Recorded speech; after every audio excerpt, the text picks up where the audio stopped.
Cabbage శనగపప్పు curry ఎలా prepare చేయాలో చూద్దాము. ముందుగా ఒక 5 టేబుల్ స్పూన్ శనగపప్పునైతే ఉడకబెట్టి పక్కన పెట్టుకోవాలి.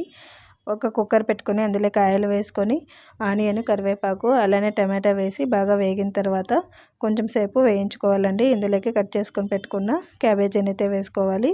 సో కొంచెం సేపు ఉడికిన తర్వాత ఆల్రెడీ ఉడికిపెట్టిన శనగపప్పు, అందులోకి కొత్తిమీర, కరివేపాకు అలానే ధనియాల పిండి, కారపొడి, కొంచెం సాల్ట్ కూడా వేసుకొని తగినంత వాటర్ పోసుకొని ఒక 4 విజిల్స్ అయితే రానివ్వాలండి.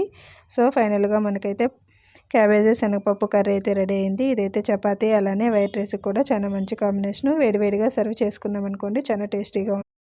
క్యాబేజీ శనగపప్పు కర్రీ ఎలా ప్రిపేర్ చేయాలో చూద్దాము. ముందుగా ఒక 5 టేబుల్ స్పూన్ శనగపప్పునైతే ఉడకబెట్టి పక్కన పెట్టుకోవాలి. ఒక కుక్కర్ పెట్టుకొని అందులోకి ఆయిల్ వేసుకొని ఆనియన్, కరివేపాకు అలానే టమాటా వేసి బాగా వేగిన తర్వాత కొంచెం సేపు వేయించుకోవాలండి. ఇందులోకి కట్ చేసుకొని పెట్టుకున్న క్యాబేజీని అయితే వేసుకోవాలి.